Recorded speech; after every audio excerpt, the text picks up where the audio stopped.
ओम नमः शिवाय। हर हर महादेव। आप सभी का जय मां कंजक चैनल में हार्दिक स्वागत है। आज की वीडियो में मैं आपको सुनाने जा रही हूँ रविवार व्रत की संपूर्ण कथा। उम्मीद करती हूँ कथा का पूरा फल लेने के लिए आप कथा को शुरू से लेकर अंत तक जरूर श्रवण करेंगे, क्योंकि कथा का पूरा फल हमें कथा को संपूर्ण सुनने से ही मिलता है। आधा अधूरा छोड़ने से हम सिर्फ पाप के भागीदार बनते हैं। तो चलिए आज की इस कथा को हम शुरू करते हैं। भगवान शिव ने सनत कुमार जी से कहा, हे अनक, अब मैं आपको रविवार का व्रत बताऊंगा। इस संबंध में लोग एक प्राचीन इतिहास को कहते हैं। प्रतिष्ठानपुर में सुकर्मा नाम के एक द्विज थे। वे दरिद्र, कृपण तथा भिक्षावृत्ति में लगे रहते थे। एक बार वे धान्य मांगने के लिए घूमते घूमते नगर में गए। उसने किसी एक गृहस्थ के घर में मिलकर रविवार का उत्तम व्रत करती हुई स्त्रियों को देखा। जब उसे देखकर वे स्त्रियां परस्पर कहने लगी कि इस पूजा विधि को शीघ्रता पूर्वक छिपा लो। इस पर वे विप्र उन स्त्रियों से बोला, हे श्रेष्ठ स्त्रियों, आप लोग इस व्रत को क्यों छिपा रही हैं? समान चित्त वाले सज्जनों के लिए परमार्थी स्वार्थ है। मैं दरिद्र तथा दुखी हूँ। इस श्रेष्ठ व्रत को सुनकर मैं भी इसे करूंगा। अतः आप लोग इस व्रत का विधान व फल अवश्य बताएं। स्त्रियां बोली, हे द्विज, इस व्रत के करने में आप उन्माद तथा प्रमाद करेंगे अथवा भूल जाएंगे अथवा इसके प्रति अभक्ति या अनास्था रखने लगेंगे। अतः आपको ये व्रत कैसे बताएं?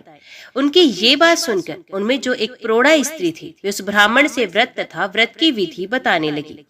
हे ब्राह्मण, श्रावण मास के शुक्ल पक्ष के प्रथम रविवार को मौन होकर उठ करके शीतल जल से स्नान करें। उसके बाद अपना नित्य क्रम संपन्न करके पान के एक शुभ दल पर रक्त चंदन से सूर्य के समान पूर्ण गोलाकार 12 परिधियों वाला सुंदर मंडल बनाए। उस मंडल में रक्त चंदन से संज्ञा सहित सूर्य का पूजन करे। उसके बाद घुटनों के बल भूमि पर झुककर 12 मंडलों पर अलग अलग रक्त चंदन तथा जपा कुसुम से मिश्रित अर्घ्य श्रद्धा भक्ति पूर्वक सूर्य को विधिवत प्रदान करे और लाल अक्षत, जपा कुसुम तथा अन्य उपचारों से पूजन करे। उसके बाद मिश्री से युक्त नारिकेल के बीज का नैवेद्य अर्पित करके आदित्य मंत्रों से सूर्य की स्तुति करे और श्रेष्ठ 12 मंत्रों से 12 नमस्कार तथा प्रदक्षिणाएं करे। उसके बाद 6 तंतुओं से बनाए गए सूत्र में 6 ग्रंथियां बनाकर देवेश सूर्य को अर्पण करके उसे अपने गले में बांधे और पुनः 12 फलों से युक्त वायन ब्राह्मण को प्रदान करे। इस व्रत की विधि को किसी के सामने नहीं सुनाना चाहिए। हे विप्र, इस विधि से व्रत के किए जाने पर धनहीन व्यक्ति धन प्राप्त करता है, पुत्रहीन पुत्र प्राप्त करता है, कोढ़ी कोढ़ से मुक्त हो जाता है, बंधन में पड़ा व्यक्ति बंधन से छूट जाता है, रोगी व्यक्ति रोग से मुक्त हो जाता है। हे विपेंद्र, अधिक कहने से क्या प्रयोजन?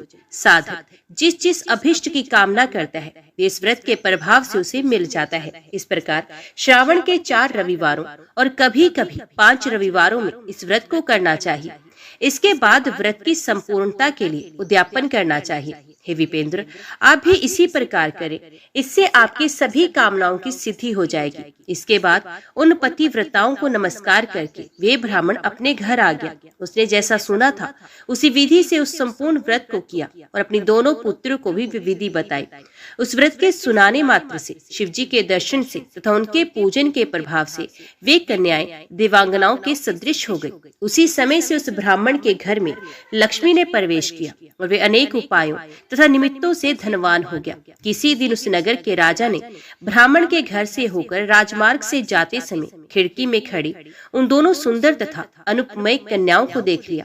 तीनों लोकों में कमल, चंद्रमा आदि जो भी सुंदर वस्तुएं हैं, उन्हें वे दोनों कन्याएं अपने शरीर के लावण्य से तिरस्कृत कर रही थी। उन्हें देखकर राजा मोहित हो गए और क्षण भर के लिए वही खड़ी रह गए।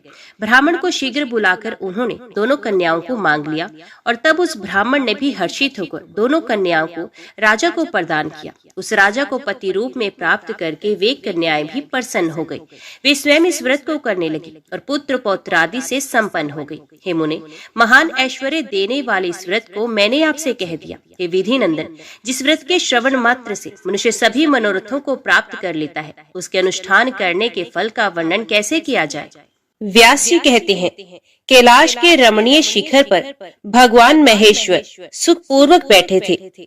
इसी समय सकंद ने उनके पास जाकर पृथ्वी पर मस्तक टेककर उन्हें प्रणाम किया और कहा, हे नाथ, मैं आपसे रविवार आदि का यथार्थ फल सुनना चाहता हूँ। महादेव जी ने कहा, बेटा, रविवार के दिन मनुष्य व्रत रहकर सूर्य को लाल फूलों से अर्घ्य दे और रात को हविष्यान्न भोजन करे। ऐसा करने से वे कभी स्वर्ग से भ्रष्ट नहीं होता। रविवार का व्रत परम पवित्र और हितकर है। वे समस्त कामनाओं को पूर्ण करने वाला, पुण्यप्रद, ऐश्वर्यदायक, रोगनाशक और स्वर्ग तथा मोक्ष प्रदान करने वाला है। यदि रविवार के दिन सूर्य की संक्रांति तथा शुक्ल पक्ष की सप्तमी हो तो उस दिन किया हुआ व्रत, पूजा और जप सब अक्षय होता है। शुक्ल पक्ष के रविवार को गृहपति सूर्य की पूजा करनी चाहिए। हाथ में फूल ले, लाल कमल पर विराजमान, सुंदर ग्रीवा से सुशोभित, रक्त वस्त्रधारी और लाल रंग के आभूषणों से विभूषित भगवान सूर्य का ध्यान करें और फूलों को सूंघ कर ईशान कोण की ओर फेंक दें। इसके बाद सूर्य गायत्री का जप करें। तदंतर गुरु के उपदेश के अनुसार विधि पूर्वक पूजा करें। भक्ति के साथ पुष्प और केले आदि के सुंदर फल अर्पण करके जल चढ़ाना चाहिए। जल के बाद चंदन, चंदन के बाद धूप, धूप के बाद दीप, दीप के पश्चात नैवेद्य तथा उसके बाद जल निवेदन करना चाहिए। तत्पश्चात जप, स्तुति मुद्रा और नमस्कार करना उचित है। पहली मुद्रा का नाम अंजलि और दूसरी का नाम धेनु है। इसी प्रकार जो सूर्य का पूजन करता है वे उन्हीं का सायुज्य प्राप्त करता है। भगवान सूर्य एक होते हुए भी काल भेद से नाना रूप धारण करके प्रत्येक मास में तपते रहते हैं। एक ही सूर्य 12 रूपों में प्रकट होते हैं। मार्गशीर्ष में मित्र, पोष में सनातन विष्णु, माघ में वरुण, फाल्गुन में सूर्य, चैत्र में भानु, वैशाख में तापन, ज्येष्ठ में इंद्र, आषाढ़ में रवि, श्रावण में गवस्त, भाद्रपद में यम, अश्विन में हिरण्यरेता और कार्तिक में दिवाकर तपते हैं। इस प्रकार 12 महीनों में भगवान सूर्य 12 नामों से पुकारे जाते हैं। इनका रूप अत्यंत विशाल, महान, तेजस्वी और परले कालीन अग्नि के समान देदीप्यमान है। जो इस प्रसंग का नित्य पाठ करता है उसके शरीर में पाप नहीं रहता। उसे रोग, दरिद्रता और अपमान का कष्ट भी कभी नहीं उठाना पड़ता। वे यश, राज्य, सुख तथा अक्षय स्वर्ग प्राप्त करता है। अब मैं सबको प्रसन्नता प्रदान करने वाला सूर्य के उत्तम महामंत्र का वर्णन करता हूँ। उसका भाव इस प्रकार है। सहस्र भुजाओं से सुशोभित भगवान आदित्य को नमस्कार है। हाथ में कमल धारण करने वाले वरुण देव को बारंबार नमस्कार है। अंधकार का विनाश करने वाले सूर्य देव को अनेक बार नमस्कार है। ऋषिमय सहस्रों जिह्वाएं धारण करने वाले भानु को नमस्कार है। भगवान, तुम ही ब्रह्मा, तुम ही विष्णु और तुम ही रुद्र हो। तुम्हें नमस्कार है। तुम ही संपूर्ण प्राणियों के भीतर अग्नि और वायु रूप से विराजमान हो। तुम्हें बारंबार प्रणाम है। तुम्हारी सर्वत्र गति और सब भूतों में स्थिति है। तुम्हारे बिना किसी भी वस्तु की सत्ता नहीं है। तुम इस चराचर जगत में समस्त देहधारियों के भीतर स्थित हो। इस मंत्र का जप करके मनुष्य अपने संपूर्ण मनोवांछित पदार्थों तथा स्वर्ग आदि के भोग को प्राप्त करता है। आदित्य, भास्कर, सूर्य, अर्क, भानु, दिवाकर, स्वर्णरेता, मित्र, पूषा, त्वष्टा, स्वयंभू और तिमिराश, ये सूर्य के 12 नाम बताए गए हैं। जो मनुष्य पवित्र होकर सूर्य के इन 12 नामों का पाठ करता है वे सब पापों और रोगों से मुक्त होकर परम गति को प्राप्त होता है। षडानन, अब मैं महात्मा भास्कर के जो दूसरे प्रधान नाम हैं उनका वर्णन करता हूँ। तपन, तापन, कर्ता, हर्ता, महेश्वर, लोक साक्षी, त्रिलोकेश, व्योमाधिप, दिवाकर, अग्निगर्भ, महाविप्र, खग, सप्ताश्वाहन, पद्महस्त, तमोभेदी, ऋग्वेद, यजुसामक, कालप्रिय, पुंडरीक, मूल स्थान और भावी। जो मनुष्य भक्ति पूर्वक इन नामों का सदा स्मरण करता है उसे रोग का भय कैसे हो सकता है। कार्तिकेय, तुम यत्न पूर्वक सुनो। सूर्य का नाम स्मरण सब पापों को हरने वाला और शुभ है। महामते, आदित्य की महिमा के विषय में तनिक भी संदेह नहीं करना चाहिए। मंत्रों का जप, होम और संध्या उपासना करना चाहिए। ये मंत्र सब प्रकार से शांति देने वाले और संपूर्ण विघ्नों के विनाशक हैं। ये सब रोगों का नाश कर डालते हैं। अब महात्मा भास्कर के मूल मंत्र का वर्णन करूंगा, जो संपूर्ण कामनाओं को सिद्ध करने वाला है तथा भोग और मोक्ष प्रदान करता है। इस मंत्र से सदा सब प्रकार की सिद्धि प्राप्त होती है, ये निश्चित बात है। इसके जप से रोग नहीं सताते तथा किसी प्रकार के अनिष्ट का भय नहीं होता। ये मंत्र ना किसी को देना चाहिए और ना किसी से इसकी चर्चा करनी चाहिए, अपितु प्रयत्न पूर्वक इसका निरंतर जप करते रहना चाहिए। जो लोग अभक्त, संतानहीन, पाखंडी और लौकिक व्यवहारों में आसक्त हैं, उनसे तो इस मंत्र की कदापि चर्चा नहीं करनी चाहिए। संध्या और होम कर्म में मूल मंत्र का जप करना चाहिए। उसके जप से रोग और क्रूर ग्रहों का प्रभाव नष्ट हो जाता है। वत्स, दूसरे अनेकों शास्त्रों और बहुतेरे विस्तृत मंत्रों की क्या आवश्यकता है। इस मूल मंत्र का जप ही सब प्रकार की शांति तथा संपूर्ण मनोरथों की सिद्धि करने वाला है। देवता और ब्राह्मणों की निंदा करने वाले नास्तिक पुरुष को इसका उपदेश नहीं देना चाहिए। जो प्रतिदिन 1, 2 या 3 समय भगवान सूर्य के समीप इसका पाठ करता है, उसे अभीष्ट फल की प्राप्ति होती है। पुत्र की कामना वाले को पुत्र, कन्या चाहने वाले को कन्या, विद्या की अभिलाषा रखने वाले को विद्या और धनार्थी को धन मिलता है। जो शुद्ध आचार विचार से युक्त हो, संयम तथा भक्ति पूर्वक इस प्रसंग का श्रवण करता है, वे सब पापों से मुक्त हो सूर्य लोक को जाता है।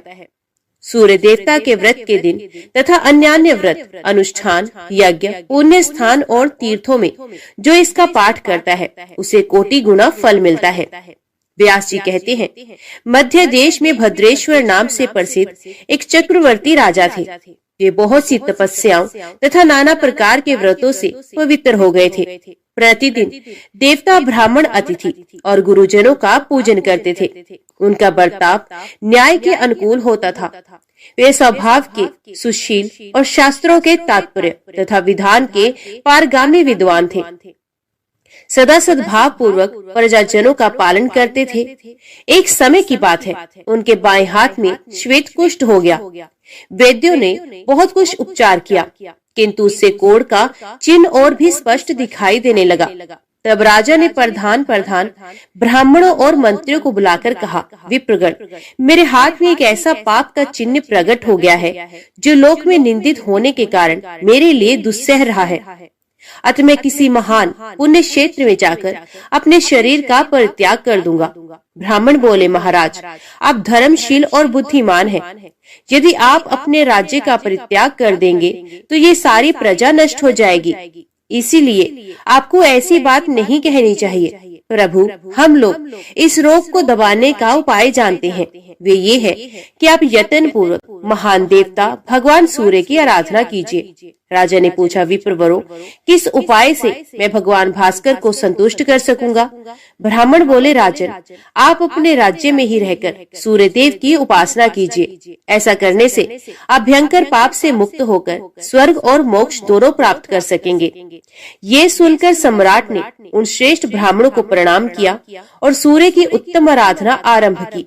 वे प्रतिदिन मंत्र पाठ, नैवेद्य, नाना प्रकार के फल, अर्घ्य, अक्ष, जप पुष्प, मदार के पत्ते, लाल चंदन, कुमकुम, सिंदूर, कदली पत्र तथा उसके मनोहर फल आदि के द्वारा भगवान सूर्य की पूजा करते थे। राजा गुलर के पात्र में अर्घ्य सजाकर सदा सूर्य देव को निवेदन किया करते थे। अर्घ्य देते समय वे मंत्री और पुरोहितों के साथ सदा सूर्य के सामने खड़े रहते थे। उनके साथ आचार्य, रानियां, अंतपुर में रहने वाले रक्षक तथा उनकी पत्नियां, दास वर्ग तथा अन्य लोग भी रहा करते थे। वे सब लोग प्रतिदिन साथ ही साथ अर्घ्य देते थे। सूर्य देवता के अंगभूत जितने व्रत थे, उनका भी उन्होंने एकाग्रचित होकर अनुष्ठान किया। क्रमश 1 वर्ष व्यतीत होने पर राजा का रोग दूर हो गया। इस प्रकार उस भयंकर रोग के नष्ट हो जाने पर राजा ने संपूर्ण जगत को अपने वश में करके सबके द्वारा प्रभात काल में सूर्य देवता का पूजन और व्रत करना आरंभ किया। सब लोग कभी हविष्यान्न खाकर और कभी निराहार रहकर सूर्य देवता का पूजन करते थे। इस प्रकार ब्राह्मण, क्षत्रिय और वैश्य इन 3 वर्गों के द्वारा पूजित होकर भगवान सूर्य बहुत संतुष्ट हुए और कृपा पूर्वक राजा के पास आकर बोले, राजन, तुम्हारे मन में जिस वस्तु की इच्छा हो उसे वरदान के रूप में मांग लो। सेवकों और पूर्ववासियों सहित तुम सब लोगों का हित करने के लिए मैं उपस्थित हूँ। राजा ने कहा, सबको नेत्रदान करने वाले भगवान, यदि आप मुझे अभीष्ट वरदान देना चाहते हैं तो ऐसी कृपा कीजिए कि हम सब लोग आपके पास रहकर ही सुखी हों। सूर्य बोले, राजन, तुम्हारे मंत्री, पुरोहित, ब्राह्मण, स्त्रियां तथा अन्य परिवार के लोग सभी शुद्ध होकर कल्प पर्यंत मेरे रमणीय धाम में निवास करे। व्यास जी कहते हैं, यूं कहकर संसार को नेत्र प्रदान करने वाले भगवान सूर्य वहीं अंतर ध्यान हो गए। तदंतर राजा भद्रेश्वर अपने पूर्ववासियों सहित दिव्य लोक में आनंद का अनुभव करने लगे। वहाँ जो कीड़े मकोड़े आदि थे वे भी अपने पुत्र आदि के साथ प्रसन्नता पूर्वक स्वर्ग को सिधारे। इसी प्रकार राजा, ब्राह्मण, कठोर व्रतों का पालन करने वाले मुनि तथा क्षत्रिय आदि अन्य वर्ण सूर्य देवता के धाम में गए। जो मनुष्य पवित्रता पूर्वक इस प्रसंग का पाठ करता है उसके सब पापों का नाश हो जाता है तथा वे रुद्र की भांति इस पृथ्वी पर पूजित होता है। जो मानव स्वयं पूर्व इसका श्रवण करता है उसे अभीष्ट फल की प्राप्ति होती है। इस अत्यंत गोपनीय रहस्य का भगवान सूर्य ने यमराज को उपदेश दिया था। भूमंडल पर तो व्यास के द्वारा ही इसका प्रचार हुआ है। ब्रह्मा जी कहते हैं, नारद, इस तरह नाना प्रकार के धर्मों का निर्णय सुनाकर भगवान व्यास शम्यप्राश में चले गए। तुम भी इस तत्व को श्रद्धा पूर्वक जानकर सुख से विचरो और समय अनुसार भगवान श्री विष्णु के सुयश का सानंद दान करते रहो। साथ ही जगत को धर्म का उपदेश देते हुए जगत गुरु भगवान को प्रसन्न करो। बोल सकते जी कहते हैं, भीष्म, ब्रह्मा जी के ऐसा कहने पर देवऋषि नारद मुनिवर श्री नारायण का दर्शन करने के लिए गंधमादन पर्वत पर बद्री का आश्रम तीर्थ में चले गए। ओम सूर्याय नमः। अभी श्रवण कीजिए दूसरी कथा। मार्कंडेय जी ने कहा, वत्स, प्रजापति ब्रह्मा जी को आदि बनाकर जिसकी प्रवृत्ति हुई है तथा जो संपूर्ण जगत का मूल कारण है, उस राजवंश का तथा उसमें प्रकट हुए राजाओं के चरित्रों का वर्णन सुनो। जिस वंश में मनु, इक्ष्वाकु, अनर्ण्य, भगीरथ तथा अन्य सैकड़ों राजा जिन्होंने पृथ्वी का पालन किया था उत्पन्न हुए थे, वे सभी धर्मज्ञ, यज्ञकर्ता, शूरवीर तथा परम तत्व के ज्ञाता थे। ऐसे वंश का वर्णन सुनकर मनुष्य समस्त पापों से छूट जाता है। पूर्व काल में प्रजापति ब्रह्मा ने नाना प्रकार की प्रजा को उत्पन्न करने की इच्छा लेकर दाहिने अंगूठे से दक्ष को उत्पन्न किया और बाएं अंगूठे से उनकी पत्नी को प्रकट किया। दक्ष के अदिति नाम की एक सुंदर कन्या उत्पन्न हुई, जिसके गर्भ से कश्यप ने भगवान सूर्य को जन्म दिया। क्रोष्टकी ने पूछा, भगवान, मैं भगवान सूर्य के यथार्थ स्वरूप का वर्णन सुनना चाहता हूँ। वे किस प्रकार कश्यप जी के पुत्र हुए, कश्यप और अदिति ने कैसी उनकी आराधना की, उनके यहाँ अवतीर्ण हुए भगवान सूर्य का कैसा प्रभाव है, ये सब बातें यथार्थ रूप से बताइए। मार्कंडेय जी ने कहा, ब्राह्मण, पहले ये संपूर्ण लोक प्रभा और प्रकाश से रहित था। चारों ओर घोर अंधकार घेरा डाले हुए था। उस समय परम कारण स्वरूप एक अविनाशी एवं बृहत अंड प्रकट हुआ। उसके भीतर सबके प्रपिता महा जगत के स्वामी लोक सृष्टा कमल योनि साक्षात ब्रह्मा जी विराजमान थे। उन्होंने उस अंड का भेदन किया। महामुने उन ब्रह्मा जी के मुख से ओंकार ये महान शब्द प्रकट हुआ। उससे पहले भू और फिर भूमम तदंतर स्वः ये 3 व्याख्याएं उत्पन्न हुई जो भगवान सूर्य का स्वरूप है। ओंकार इस स्वरूप से सूर्य देव का अत्यंत सूक्ष्म रूप प्रकट हुआ। उससे मह ये स्थूल रूप हुआ। फिर उससे जन ये स्थूलतर रूप उत्पन्न हुआ। उससे तप और तप से सत्य प्रकट हुआ। इस प्रकार ये सूर्य के 7 स्वरूप स्थित हैं, जो कभी प्रकाशित होते हैं और कभी अप्रकाशित रहते हैं। ब्राह्मण, मैंने ओम ये रूप बताया है। ये सृष्टि का आदि अंत अत्यंत सूक्ष्म एवं निराकार है। वही परब्रह्म तथा वही ब्रह्म का स्वरूप है। उक्त अंड का भेदन होने पर अव्यक्त जन्मा ब्रह्मा जी के प्रथम मुख से ऋचाएं प्रकट हुई। उनका वर्ण जपा कुसुम के समान था। वे सब तेजोमय, एक दूसरी से पृथक तथा रजोमय रूप धारण करने वाली थी। तत्पश्चात ब्रह्मा जी के दक्षिण मुख से यजुर्वेद के मंत्र अबाध रूप से प्रकट हुए। जैसा स्वर्ण का रंग होता है वैसा ही उनका भी था। वे भी एक दूसरे से पृथक पृथक थे। फिर परमेष्ठी ब्रह्मा के पश्चिम मुख से सामवेद के छंद प्रकट हुए। संपूर्ण अथर्ववेद, जिसका रंग भ्रमर और कज्जल राशि के समान काला था तथा जिसमें अभिचार और शांति क्रम के प्रयोग हैं, ब्रह्मा जी के उत्तर मुख से प्रकट हुआ।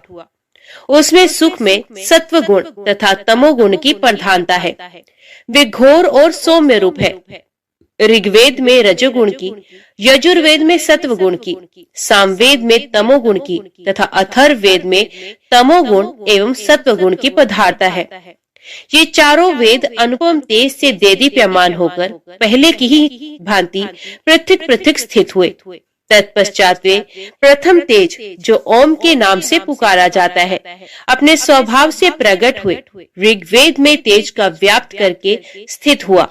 महामुने, इसी प्रकार उस प्रणव रूप तेज ने यजुर्वेद एवं सामवेद में तेज को भी आवृत किया। इस प्रकार उस अधिष्ठान स्वरूप परम तेज ओंकार में चारों वेद में तेज एक तव को प्राप्त हुए। ब्राह्मण तदंतर वे पूंजीभूत उत्तम वैदिक तेज परम तेज प्रणव के साथ मिलकर जब एक तव को प्राप्त होता है, तब सबके आदि में प्रकट होने के कारण उसका नाम आदित्य होता है। महाभाग, वे आदित्य ही इस विश्व का अविनाशी कारण है।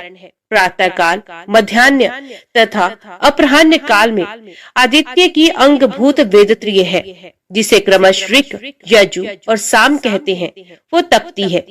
पूर्वाह में ऋग्वेद, मध्याह्न में यजुर्वेद तथा अपराह्न में सामवेद तपता है। इसलिए ऋगोदोक्त शांति क्रम पूर्वाह्न में, यजुर्वेद पौष्टिक क्रम मध्याह्न में तथा सामवेदोक्त अभिचारिक क्रम अपराह्न काल में निश्चित किया गया है। अभिचारिक क्रम मध्याह्न और अपराह्न दोनों कालों में किया जा सकता है, किंतु पितरों के श्राद्ध आदि काल अपराह्न काल में ही सामवेद के मंत्रों से करने चाहिए। सृष्टि काल में ब्रह्मा, ऋग्वेद में पालन काल में विष्णु, यजुर्वेद में तथा संहार काल में रुद्र सामवेद में कहे गए हैं। अतएव सामवेद की ध्वनि अपवित्र मानी गई है। इसी प्रकार भगवान सूर्य वेदात्मा, वेदों में स्थित वेद विद्या स्वरूप तथा परम पुरुष कहलाते हैं। वे सनातन देवता सूर्य ही रजोगुण और सत्वगुण आदि का आश्रय लेकर क्रमश सृष्टि, पालन और संहार के हेतु बनते हैं और इन क्रमों के अनुसार ब्रह्मा, विष्णु आदि नाम धारण करते हैं। वे देवताओं द्वारा सदा स्तवन करने योग्य हैं, वेद स्वरूप हैं, उनका कोई पृथक रूप नहीं है। वे सबके आदि हैं। संपूर्ण मनुष्य उन्हीं के स्वरूप हैं। विश्व की आधारभूता ज्योति भी वही है। उनके धर्म अथवा तत्व का ठीक ठीक ज्ञान नहीं होता। वे वेदांत गम्य, ब्रह्म एवं पर से भी पर हैं। तदंतर भगवान सूर्य के तेज से नीचे तथा ऊपर के सभी लोग संतप्त होने लगे। ये देखकर सृष्टि की इच्छा रखने वाले कमल योनि ब्रह्मा जी ने सोचा, सृष्टि, पालन और संहार के कारणभूत भगवान सूर्य के सब ओर फैले हुए तेज से मेरी रची हुई सृष्टि भी नाश को प्राप्त हो जाएगी। जल ही समस्त प्राणियों का जीवन है। वे जल सूर्य के तेज से सूखा जा रहा है। जल के बिना इस विश्व की सृष्टि हो ही नहीं सकती। ऐसा विचार कर लोक पिता वहाँ भगवान ब्रह्मा ने एकाग्रचित होकर भगवान सूर्य की स्तुति आरंभ की। ब्रह्मा जी बोले, ये सब कुछ जिनका स्वरूप है, जो सर्व में है, संपूर्ण विश्व जिनका शरीर है, जो परम ज्योति स्वरूप है, तथा योगी जन जिनका ध्यान करते हैं, उन भगवान सूर्य को मैं नमस्कार करता हूँ, जो ऋग्वेद में है, यजुर्वेद के अधिष्ठान है, सामदेव की योनि है, जिनकी शक्ति का चिंतन नहीं हो सकता, जो स्थूल रूप में 3 वेदमय है और सूक्ष्म रूप में प्रणव की अर्ध मात्रा है तथा जो गुणों से परे एवं पर ब्रह्म स्वरूप है, उन भगवान सूर्य को मेरा नमस्कार है। भगवान, आप सबके कारण, परम ज्ञेय, आदि पुरुष, परम ज्योति, ज्ञानातीत स्वरूप, देवता रूप से स्थूल तथा पर से भी परे और सबके आदि एवं प्रभा का विस्तार करने वाले हैं। मैं आपको नमस्कार करता हूँ। आपकी जो आदर्श शक्ति है उसकी प्रेरणा से मैं जल, पृथ्वी, अग्नि, वायु, उनके देवता तथा प्रणव आदि से युक्त समस्त सृष्टि की रचना करता हूँ। इसी प्रकार पालन और संहार भी मैं उस आदिश शक्ति की प्रेरणा से ही करता हूँ, अपनी इच्छा से नहीं। भगवान, आप ही अग्नि स्वरूप हैं। आप जब जल सोख लेते हैं तब मैं पृथ्वी तथा जगत की सृष्टि करता हूँ। आप ही सर्वव्यापी एवं आकाश स्वरूप हैं तथा आप ही इस पांच भौतिक जगत का पूर्ण रूप से पालन करते हैं। सूर्य देव परमात्म तत्व के ज्ञाता, विद्वान पुरुष, सर्वयज्ञ में विष्णु स्वरूप आपका ही यज्ञ द्वारा यजन करते हैं तथा अपनी मुक्ति की इच्छा रखने वाले जितेंद्रिय यति आप सर्वेश्वर परमात्मा का ही ध्यान करते हैं। देव स्वरूप आपको नमस्कार है। यज्ञ रूप आपको प्रणाम है। योग्यों के धैर्य पर ब्रह्म स्वरूप आपको नमस्कार है। प्रभु, मैं सृष्टि करने के लिए उदित हूँ और आपका ये तेज पुंज सृष्टि का विनाशक हो रहा है, अतः अपने इस तेज को समेट लीजिए। मार्कंडेय जी कहते हैं, सृष्टिकर्ता ब्रह्मा जी के इस प्रकार स्तुति करने पर भगवान सूर्य ने अपने महान तेज को समेट कर स्वल्प तेज को ही धारण किया। तब ब्रह्मा जी ने पूर्व कल्पांतरों के अनुसार जगत की सृष्टि आरंभ की। महामुने, ब्रह्मा जी ने पहले की ही भांति देवताओं, असुरों, मनुष्यों, पशु पक्षियों, वृक्ष लताओं तथा नरक आदि की भी सृष्टि की। मार्कंडेय जी कहते हैं, मुने, इस जगत की सृष्टि करके ब्रह्मा जी ने पूर्व कल्पों के अनुसार वर्ण, आश्रम, समुद्र, पर्वत और द्वीपों का विभाग किया। देवता, दैत्य तथा सर्प आदि के रूप और स्थान भी पहले की ही भांति बनाए। ब्रह्मा जी के मरीचि नाम से विख्यात जो पुत्र थे, उनके पुत्र कश्यप हुए। उनकी 13 पत्नियां हुई। वे सबकी सब प्रजापति दक्ष की कन्याएं थी। उनसे देवता, दैत्य और नाग आदि बहुत से पुत्र उत्पन्न हुए। आदिति ने त्रिभुवन के स्वामी देवताओं को जन्म दिया। दिति ने दैत्यों को तथा दरु ने महाप्रकर्मी एवं भयानक दानवों को उत्पन्न किया। विंता से गरुड़ और अरुण 2 पुत्र हुए। खसा के पुत्र यक्ष और राक्षस हुए। कद्रु ने नागों को और मुनि ने गंधर्वों को जन्म दिया। क्रोधा से कुलियाएं तथा अरिष्टा से अप्सराएं उत्पन्न हुई। ईरा ने एरावत आदि हाथियों को उत्पन्न किया। ताम्रा के गर्भ से श्येनी आदि कन्याएं उत्पन्न हुई। उन्हीं के पुत्र श्येन, भास और शुक आदि पक्षी हुए। ईला से वृक्ष तथा प्रधा से जल जंतु उत्पन्न हुए। कश्यप मुनि के अदिति के गर्भ से जो संतानें हुई, उनके पुत्र पौत्र, दोहित्र तथा उनके भी पुत्रों आदि से ये सारा संसार व्याप्त है। कश्यप के पुत्रों में देवता प्रधान है। इनमें कुछ तो सात्विक हैं, कुछ राजस हैं, तो कुछ तामस हैं। ब्रह्मवेत्ताओं में श्रेष्ठ परम श्रेष्ठ प्रजापति ब्रह्मा जी ने देवताओं को यज्ञ भाग का भोक्ता तथा त्रिभुवन का स्वामी बनाया, परंतु उनके सौतेले भाई दैत्यों, दानवों और राक्षसों ने एक साथ मिलकर उन्हें कष्ट पहुंचाना आरंभ कर दिया। इस कारण 1000 दिव्य वर्षों तक उनमें बड़ा भयंकर युद्ध हुआ। अंत में देवता पराजित हुए और बलवान दैत्यों तथा दानवों को विजय प्राप्त हुई। अपने पुत्रों को दैत्यों और दानवों के द्वारा पराजित एवं त्रिभुवन के राज्याधिकार से वंचित तथा उनका यज्ञ भाग छिन गया देख माता अदिति अत्यंत शोक से पीड़ित हो गई। उन्होंने भगवान सूर्य की आराधना के लिए महान यत्न आरंभ किया। वे नियमित आहार करती हुई कठोर नियमों का पालन और आकाश में स्थित तेजो राशि भगवान सूर्य का स्तवन करने लगी। अदिति बोली, भगवान, आप अत्यंत सूक्ष्म सुनहरी आभा से युक्त दिव्य शरीर धारण करते हैं। आपको नमस्कार है। आप तेज स्वरूप, तेजस्वियों के ईश्वर, तेज के आधार एवं सनातन पुरुष हैं। आपको प्रणाम है। गोपते, आप जगत को उपकार करने के लिए जब अपनी किरणों से पृथ्वी का जल ग्रहण करते हैं, उस समय आपका जो तीव्र रूप प्रकट होता है, उसे मैं नमस्कार करती हूँ। 8 महीनों तक सौम्य रस को ग्रहण करने के लिए आप जो अत्यंत तीव्र रूप धारण करते हैं, उसे मैं प्रणाम करती हूँ।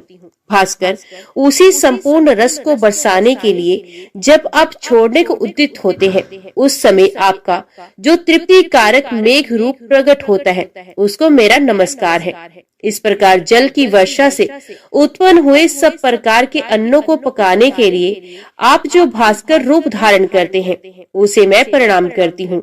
तरणे, जड़हन धान की वृद्धि के लिए जो आप पाला गिराने आदि के कारण अत्यंत शीतल रूप धारण करते हैं, उसको मेरा नमस्कार है। सूर्यदेव, वसंत ऋतु में जो आपका सौम्य रूप प्रकट होता है, जिसमें ना अधिक गर्मी होती है ना अधिक सर्दी, उसे मेरा बारंबार नमस्कार है। जो संपूर्ण देवताओं तथा पितरों को तृप्त करने वाला और अनाज को पकाने वाला है, आपके उस रूप को नमस्कार है। जो रूप लताओं और वृक्षों का एकमात्र जीवन दाता तथा अमृतमय है, जिससे देवता और पितृ पान करते हैं, आपके उस सोम रूप को नमस्कार है। आपका ये विश्व में स्वरूप ताप एवं तृप्ति प्रदान करने वाले अग्नि और सोम के द्वारा व्याप्त है, आपको नमस्कार है। विभवसु, आपका जो रूप ऋक, यजु और साम में तेजों की एकता से इस विश्व को तपाता है तथा जो वेद स्वरूप है, उसको मेरा नमस्कार है। तथा जो उससे भी उत्कृष्ट रूप है, जिसे ओंकार कहकर पुकारा जाता है, जो अस्थूल, अनंत और निर्मल है, उस सद्मात्मा को नमस्कार है। इस प्रकार देवी अदिति नियम पूर्वक रहकर दिन रात सूर्य देव की स्तुति करने लगी।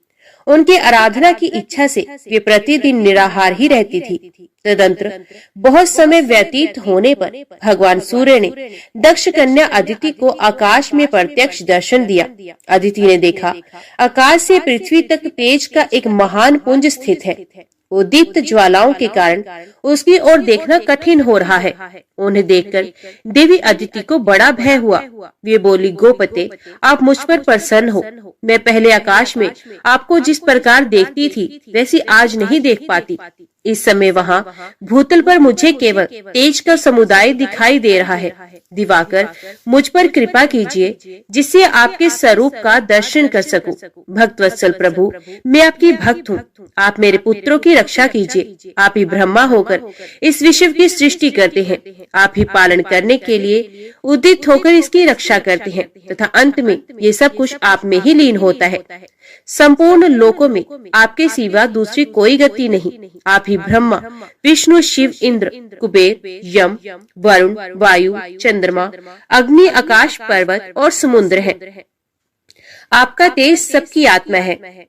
आपकी क्या स्तुति की जाए। यज्ञेश्वर, प्रतिदिन अपने क्रम में लगे हुए ब्राह्मण भांति भांति के पदों से आपकी स्तुति करते हुए यजन करते हैं। जिन्होंने अपने चित्त को वश में कर लिया, वे योग निष्ठ पुरुष योग मार्ग से आपका ही ध्यान करते हुए परम पद को प्राप्त होते हैं। आप विश्व को ताप देते, उसे पकाते, उसकी रक्षा करते हैं, उसे भस्म कर डालते हैं और फिर आप ही जल गर्भित शीतल किरणों द्वारा इस विश्व को प्रकट करते और आनंद देते हैं। कमल योनि ब्रह्मा के रूप में आप ही सृष्टि करते हैं। विष्णु नाम से आप ही पालन करते हैं तथा कल्पांत में रुद्र रूप धारण करके आप ही संपूर्ण जगत का संहार करते हैं। मार्कंडे जी कहते हैं, तदंतर भगवान सूर्य अपने तेज से प्रकट हुए। उस समय वे तपाए हुए तांबे के समान कांतिमान दिखाई देते थे। देवी अदिति उनका दर्शन करके चरणों में गिर पड़ी। तब भगवान सूर्य ने कहा, देवी, तुम्हारी जो इच्छा हो वे वर मुझसे मांगो। तब देवी अदिति घुटने के बल से पृथ्वी पर बैठ गई और मस्तक नवाकर प्रणाम करके वरदायक भगवान सूर्य से बोली, देव, आप प्रसन्न हो। अधिक बलवान दैत्यों और दानवों ने मेरे पुत्रों के हाथ से त्रिभुवन का राज्य और यज्ञ भाग छीन लिए हैं। गोपते, उन्हें प्राप्त कराने के निमित्त आप मुझ पर कृपा करें। आप अपने अंश से देवताओं के बंधु होकर उनके शत्रुओं का नाश करें। प्रभु, आप ऐसी कृपा करें जिससे मेरे पुत्र पुण्य यज्ञ भाग के भोक्ता तथा त्रिभुवन के स्वामी हो जाए। तब भगवान सूर्य ने अदिति से प्रसन्न होकर कहा, देवी, मैं अपने सहस्त्र अंशों से तुम्हारे गर्भ से अवतीर्ण होकर तुम्हारे पुत्र के शत्रुओं का नाश करूंगा। इतना कहकर भगवान सूर्य अंतर्ध्यान हो गए और अदिति भी संपूर्ण मनोरथ सिद्ध हो जाने के कारण तपस्या में निवृत्त हो गई। तदंतर सूर्य की सुषमा नाम वाली किरण, जो सहस्त्र किरणों का समुदाय थी, देव माता अदिति के गर्भ में अवतीर्ण हुई। देव माता अदिति एकाग्रचित होकर चंद्रायण आदि व्रतों का पालन करने लगी और अत्यंत पवित्रता पूर्वक उस गर्भ को धारण किए रही। ये देख महर्षि कश्यप ने कुछ कुपित होकर कहा, तुम नित्य उपवास करके अपने गर्भ के बच्चे को क्यों मार डालती हो? ये सुनकर उसने कहा, देखिए, ये रहा गर्भ का बच्चा, मैंने इसे मारा नहीं है, ये स्वयं ही अपने शत्रुओं को मारने वाला है। यूं कहकर देवी अदिति ने उस गर्भ को उदर से बाहर कर दिया। वे अपने तेज से प्रज्वलित हो रहा था। उदयकालीन सूर्य के समान तेजस्वी उस गर्भ को देखकर कश्यप ने प्रणाम किया और आदि ऋचाओं के द्वारा आदर पूर्वक उसकी स्तुति की। उनकी स्तुति करने पर शिशु रूपधारी सूर्य उस अंडकार गर्भ से प्रकट हो गए। उनके शरीर की कांति कमल पत्र के समान श्याम थी।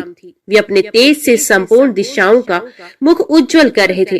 तदंतर मुनि श्रेष्ठ कश्यप को संबोधित करके मेघ के समान गंभीर वाणी में आकाशवाणी हुई, मुने, तुमने अदिति से कहा था कि इस अंडे को क्यों मार रही हो?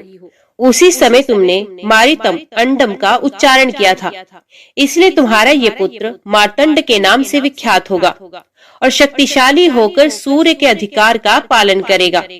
इतना ही नहीं, ये यज्ञ भाग का अपहरण करने वाले देव शत्रु असुरों का भी संहार करेगा। ये आकाशवाणी सुनकर देवताओं को बड़ा ही हर्ष हुआ और दानव बलहीन हो गए।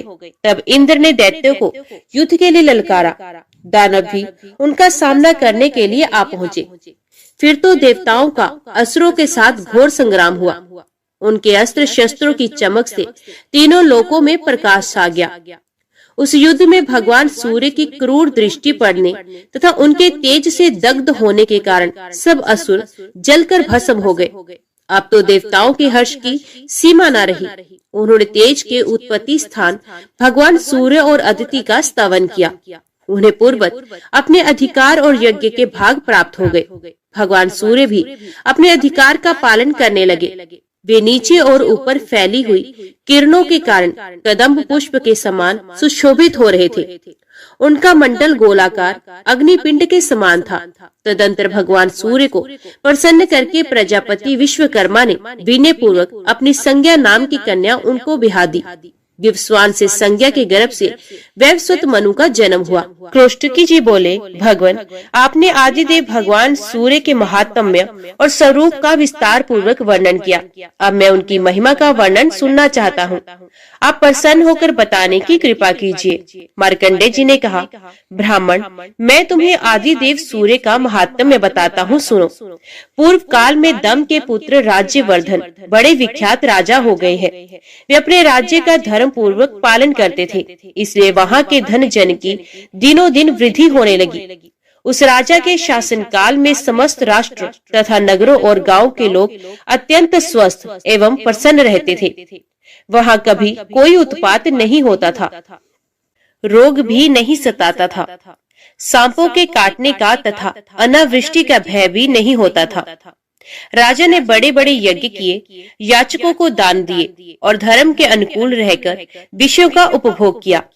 इस प्रकार राज्य करते तथा प्रजा का भली भांति पालन करते हुए उस राजा के 7000 वर्ष ऐसे बीत गए मानो एक ही दिन व्यतीत हुआ हो। दक्षिण देश के राजा विदुर की पुत्री मानिनी राज्यवर्धन की पत्नी थी। एक दिन वे सुंदरी राजा के मस्तक में तेल लगा रही थी। उस समय वे राज परिवार के देखते देखते आंसू बहाने लगी। रानी के आंसुओं की बूंदें जब राजा के शरीर पर पड़ी तो उसे मुख पर आंसू बहाती देख उन्होंने मानिनी से पूछा, देवी, ये क्या? स्वामी के इस प्रकार पूछने पर उस मनस्विनी ने कहा, कुछ नहीं। जब राजा ने बार बार पूछा तब उस सुंदरी ने राजा की केश राशि में एक पका बाल दिखाया और कहा, राजन, ये देखिए, क्या ये मुझ अभागिनी के लिए खेद का विषय नहीं है? ये सुनकर राजा हंसने लगे। उन्होंने वहाँ एकत्रित एकत्रित हुए समस्त राजाओं के सामने अपनी पत्नी से हंसकर कहा, शुभे, शोक की क्या बात है, तुम्हें रोना नहीं चाहिए। जन्म, वृद्धि और परिणाम आदि विकार सभी जीवधारियों के होते हैं। मैंने तो समस्त वेदों का अध्ययन किया और हजारों यज्ञ किए, ब्राह्मणों को दान दिया और मेरे कई पुत्र भी हुए। अन्य मनुष्यों के लिए जो अत्यंत दुर्लभ है, ऐसे उत्तम भोग भी मैंने तुम्हारे साथ भोग लिए। पृथ्वी का भली भांति पालन किया और युद्ध में भली भांति अपने धर्म को निभाया। भद्रे, और कौन सा ऐसा शुभ कर्म है जो मैंने नहीं किया? फिर इन पके बालों से तुम क्यों डरती हो? शुभे, मेरे बाल पक जाए, शरीर में झुर्रियां पड़ जाए तथा ये देह भी शिथिल हो जाए, कोई चिंता नहीं। मैं अपने कर्तव्य का पालन कर चुका हूँ। कल्याणी, तुमने मेरे मस्तक पर जो पका बाल दिखाया है, अब वनवास लेकर उसकी भी दवा करता हूँ। पहले बाल्यावस्था और कुमार अवस्था में तत्कालोचित कार्य किया जाता है, फिर युवावस्था में यौवनोचित कार्य किए जाते हैं तथा बुढ़ापे में वन का आश्रय लेना उचित है। मेरे पूर्वजों तथा उनके भी पूर्वजों ने ऐसा ही किया है, अतः मैं तुम्हारे आंसू बहाने का कोई कारण नहीं देखता। पके बाल का दिखाई देना तो मेरे लिए महान अभय उदय का कारण है। महाराज की ये बात सुनकर वहां उपस्थित हुए अन्य राजा, पूर्ववासी तथा पार्श्ववर्ती मनुष्य उनसे शांति पूर्वक बोले, राजन, आपकी इन महारानी को रोने की आवश्यकता नहीं। रोना तो हम लोगों को अथवा समस्त प्राणियों को चाहिए, क्योंकि आप हमें छोड़कर वनवास लेने की बात मुंह से निकाल रहे हैं। महाराज, आपने हमारा लालन पालन किया है। आपके चले जाने की बात सुनकर हमारे प्राण निकले जाते हैं। आपने 7000 वर्षों तक इस पृथ्वी का पालन किया है। अब आप वन में रहकर जो तपस्या करेंगे, वे इस पृथ्वी पालन जनित पुण्य की 16वीं कला के बराबर भी नहीं हो सकती। राजा ने कहा, मैंने 7000 वर्षों तक इस पृथ्वी का पालन किया। अब मेरे लिए ये वनवास का समय आ गया है। मेरे कई पुत्र हो गए। मेरी संतानों को देखकर थोड़े ही दिनों में यमराज मुझे यहाँ रहने नहीं देगा। नागरिकों, मेरे मस्तक पर जो ये सफेद बाल दिखाई देता है, इसे अत्यंत भयानक कर्म करने वाली मृत्यु का दूत समझो। अतः मैं राज्य पर अपने पुत्र का अभिषेक करके सब भोगों को त्याग दूंगा और वन में रहकर तपस्या करूंगा। जब तक यमराज के सैनिक नहीं आते, तभी तक ये सब कुछ मुझे कर लेना है। तदंतर वन में जाने की इच्छा से महाराज ने ज्योतिषियों को बुलाया और पुत्र के राज्य अभिषेक के लिए शुभ दिन एवं लगन पूछे। राजा की बात सुनकर वे शास्त्रदर्शी ज्योतिषी व्याकुल हो गए। उन्हें दिन, लगन और होरा आदि का ठीक ज्ञान ना हो सका। तदंतर अन्य नगर, अधीन राज्यों तथा उस नगर से भी बहुत से श्रेष्ठ ब्राह्मण आए और वन में जाने के लिए उत्सुक राजा राज्यवर्धन से मिले। उस समय उनका माथा कांप उठा और वे बोले, राजन, हम पर प्रसन्न होइए और पहले की भांति अब भी हमारा पालन कीजिए। आपके वन चल जाने पर समस्त जगत संकट में पड़ जाएगा, अतः आप ऐसा यत्न करें जिससे जगत को कष्ट न हो। इसके बाद मंत्रियों, सेवकों, वृद्ध नागरिकों और ब्राह्मणों ने मिलकर सलाह की, अब यहाँ क्या करना चाहिए। राजा राज्यवर्धन अत्यंत धार्मिक थे। उनके प्रति सब लोगों का अनुराग था। इसलिए सलाह करने वाले लोगों में ये निश्चय हुआ कि हम सब लोग एकाग्रचित एवं भली भांति ध्यान प्रायण होकर तपस्या द्वारा भगवान सूर्य की आराधना करके इन महाराज के लिए आयु की प्रार्थना करें। इस प्रकार एक निश्चय करके कुछ लोग अपने घरों पर विधि पूर्वक अर्घ्य, उपचार आदि उपहारों से भगवान भास्कर की पूजा करने लगे। दूसरे लोग मौन रहकर ऋग्वेद, यजुर्वेद और सामवेद के जप से सूर्यदेव को संतुष्ट करने लगे। अन्य लोग निराहार रहकर नदी के तट पर निवास करते हुए तपस्या के द्वारा भगवान सूर्य की आराधना करने लगे। कुछ लोग अग्निहोत्र करते, कुछ दिन रात सूर्य सूक्त का पाठ करते और कुछ लोग सूर्य की ओर दृष्टि लगाकर खड़े रहते थे। सूर्य की आराधना के लिए इस प्रकार यत्न करने वाले उन लोगों के समीप आकर सुदामा नामक गंधर्व ने कहा, द्विजवरों, यदि आप लोगों को सूर्य देव की आराधना अभिष्ट है तो ऐसा कीजिए जिससे भगवान भास्कर प्रसन्न हो सके। आप लोग यहाँ से शीघ्र ही कामरूप पर्वत पर जाइए। वहाँ गुरु विशाल नामक वन है जिसमें सिद्ध पुरुष निवास करते हैं। वहाँ पर एकाग्रचित होकर आप लोग सूर्य की आराधना करें। वे परम हितकारी सिद्ध क्षेत्र है। वहाँ आप लोगों की सब कामनाएं पूर्ण होंगी। सुदामा की ये बात सुनकर वे समस्त द्विज गुरु विशाल वन में गए। वहाँ उन्होंने सूर्य देव का पवित्र एवं सुंदर मंदिर देखा। उस स्थान पर ब्राह्मण आदि तीनों वर्णों के लोग मिताहारी एवं एकाग्रचित होकर पुष्प, चंदन, धूप, गंध, जप, होम, अन्न और दीप आदि के द्वारा भगवान सूर्य की पूजा एवं स्तुति करने लगे। ब्राह्मण बोले, देवता, दानव, यक्ष, ग्रह और नक्षत्रों में भी जो सबसे अधिक तेजस्वी हैं, उन भगवान सूर्य की हम शरण लेते हैं। जो देवेश्वर भगवान सूर्य आकाश में स्थित होकर चारों ओर प्रकाश फैलाते तथा अपनी किरणों से पृथ्वी और आकाश को व्याप्त किए रहते हैं, उनकी हम शरण लेते हैं। आदित्य, भास्कर, भानु, सविता, दिवाकर, पूषा, अर्यमा, स्वर्ण भानु तथा दीप्त दृष्टि, ये जिनके नाम हैं, जो चारों युगों का अंत करने वाले कालग्नि हैं, जिनकी ओर देखना कठिन है, जिनकी परलय के अंत में भी गति है, जो योगीश्वर, अनंत, रक्त, पीत, सित और असित है, ऋषियों के अग्निहोत्रों तथा यज्ञ के देवताओं में जिनकी स्थिति है, जो अक्षर, परम घूत तथा मोक्ष के उत्तम द्वार है, जिनके उदयस्तमन रूप रथ में छंदों में अश्व जुते हुए हैं, तथा जो उस रथ पर बैठकर मेरुगिरी की प्रदक्षिणा करते हुए आकाश में विचरण करते हैं।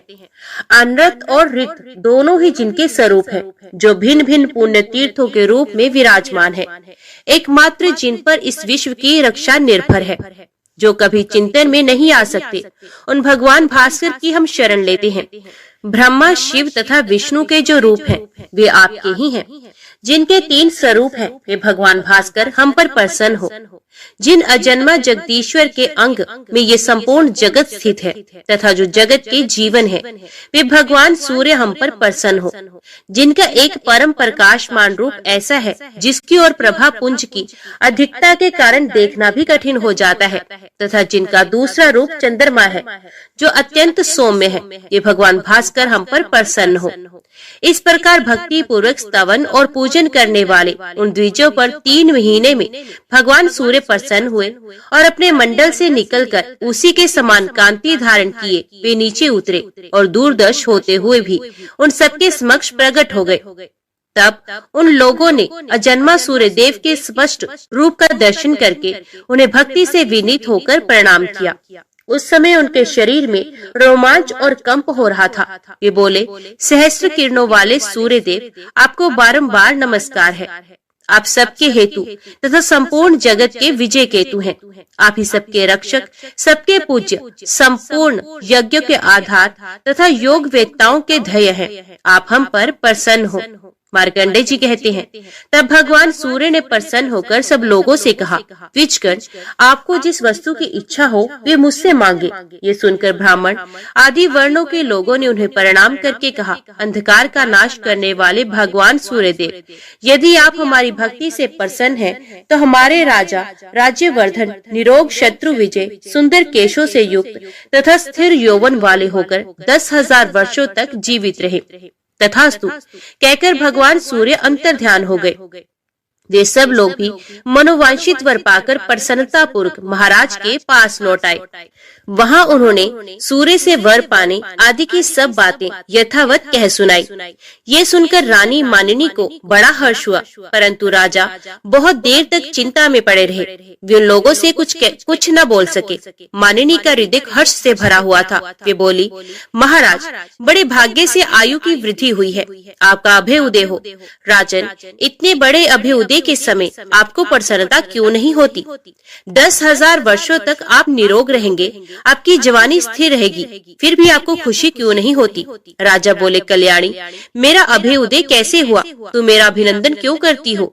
जब हजार दुख प्राप्त हो रहे हैं, उस समय किसी को बधाई देना क्या उचित माना जाता है? मैं अकेला ही तो 10,000 वर्षों तक जीवित रहूंगा, मेरे साथ तुम तो नहीं रहोगी। क्या तुम्हारे मरने पर मुझे दुख नहीं होगा? पुत्र पौत्र पौत्र, परपौत्र, इष्ट, बंधु बांधव, भक्त, सेवक तथा मित्र वर्ग, वे सब मेरी आंखों के सामने मरेंगे। उस समय मुझे अपार दुख का सामना करना पड़ेगा। जिन लोगों ने अत्यंत दुर्बल होकर शरीर की नाड़ियां सुखा सुखाकर मेरे लिए तपस्या की, वे सब तो मरेंगे और मैं भोग भोगते हुए जीवित रहूंगा। ऐसी दशा में क्या मैं धिक्कार देने योग्य नहीं हूँ? सुंदरी, इस प्रकार मुझ पर आपत्ति आ गई, मेरा अभ्युदय नहीं हुआ। क्या तुम इस बात को नहीं समझती? फिर क्यों मेरा अभिनंदन कर रही हो? मानिनी बोली, महाराज, आप जो कहते हैं वे सब ठीक है। मैंने तथा पूर्ववासियों ने आपके प्रेमवश इस दोष की ओर देखा और नहीं देखा। नरनाथ, ऐसी अवस्था में क्या करना चाहिए ये आप ही सोचे, क्योंकि भगवान सूर्य ने प्रसन्न होकर जो कुछ कहा है वे अन्यथा नहीं हो सकता। राजा ने कहा, देवी, पूर्ववासियों और सेवकों ने प्रेमवश मेरे साथ जो उपकार किया है उसका बदला चुकाए बिना मैं किस प्रकार भोग भोगूंगा? यदि भगवान सूर्य की ऐसी कृपा हो कि समस्त प्रजा, भृत्य वर्ग, तुम, अपने पुत्र, पौत्र, परपौत्र और मित्र भी जीवित रह सके, तो मैं राज्य सिंहासन पर बैठकर प्रसन्नता पूर्वक भोगों का उपभोग कर सकूंगा। यदि वे ऐसी कृपा नहीं करेंगे तो मैं उसी कामरूप पर्वत पर निराहार रहकर तब तक तपस्या करूंगा जब तक कि इस जीवन का अंत न हो जाए। राजा के यूं कहने पर रानी मानिनी ने कहा, ऐसा ही हो। फिर वे भी महाराज के साथ कामरूप पर्वत पर चली गई। वहां पहुंचकर राजा ने पत्नी के साथ सूर्य मंदिर में जाकर सेवा प्रायण हो भगवान भानु की आराधना आरंभ की। दोनों दंपत्ति उपवास करते करते दुर्बल हो गए। सर्दी, गर्मी और वायु का कष्ट सहन करते हुए दोनों ने घोर तपस्या की। सूर्य की पूजा और भारी तपस्या करते करते जब 1 वर्ष से अधिक समय व्यतीत हो गया, तब भगवान भास्कर प्रसन्न हुए। उन्होंने राजा को समस्त सेवकों, पूर्ववासियों और पुत्रों आदि के लिए इच्छा अनुसार वरदान दिया। वर पाकर राजा अपने नगर को लौट आए और धर्म पूर्वक प्रजा का पालन करते हुए बड़ी प्रसन्नता के साथ राज्य करने लगे। धर्मज्ञ राजा ने बहुत से यज्ञ किए और दिन रात खुले हाथ से दान दिए। वे अपने पुत्र, पौत्र और भृत्य आदि के साथ यौवन को स्थिर रखते हुए 10,000 वर्षों तक जीवित रहे। उनका ये चरित्र देखकर भृगुवंशी प्रमिति ने विस्मित होकर ये गाथा गाई, आहो, भगवान सूर्य के भजन की कैसी शक्ति है, जिससे राजा राज्यवर्धन अपने तथा स्वजनों के लिए आयुवर्धन बन गए। जो मनुष्य ब्राह्मणों के मुख से भगवान सूर्य के इस उत्तम महात्म्य का श्रवण तथा पाठ करता है, वे 7 रात के लिए किए हुए पापों से मुक्त हो जाता है। मुनि श्रेष्ठ, इस प्रसंग से सूर्यदेव के जो मंत्र आए हैं उनमें से जो एक एक का भी यदि तीनों संध्याओं के समय जप किया जाए तो वे समस्त पातकों का नाश करने वाला होता है। सूर्य के जिस मंदिर में इस समूचे महात्म्य का पाठ किया जाता है वहाँ भगवान सूर्य अपना सानिध्य नहीं छोड़ते। अतः ब्राह्मण, यदि तुम्हें महान पुण्य की प्राप्ति अभीष्ट हो तो सूर्य के इस उत्तम महात्म्य को मन ही मन धारण एवं जप करते रहो। द्विश्रेष्ठ, जो सोने के सींग और अत्यंत सुंदर शरीर वाली दुधारू गाय दान करता है तथा जो अपने मन को संयम में रखकर 3 दिनों तक इस महात्म्य का श्रवण करता है, उन दोनों का समान ही पुण्य फल की प्राप्ति होती है। ओम सूर्याय नमः। ओम नमो भगवते वासुदेवाय नमः। आज की वीडियो में इतना ही। उम्मीद करती हूँ वीडियो आपको पसंद आई होगी। वीडियो पसंद आई हो तो वीडियो को लाइक और चैनल को सब्सक्राइब जरूर कीजिएगा। जय श्री हरि लिखकर कमेंट बॉक्स में अपनी हाजिरी और अपने सुझाव देना ना भूलिएगा। तो मिलते हैं अगली कथा अगली वीडियो के साथ। तब तक के लिए देखते व सुनते रहिए। जय मां कंजक, जय माता दी।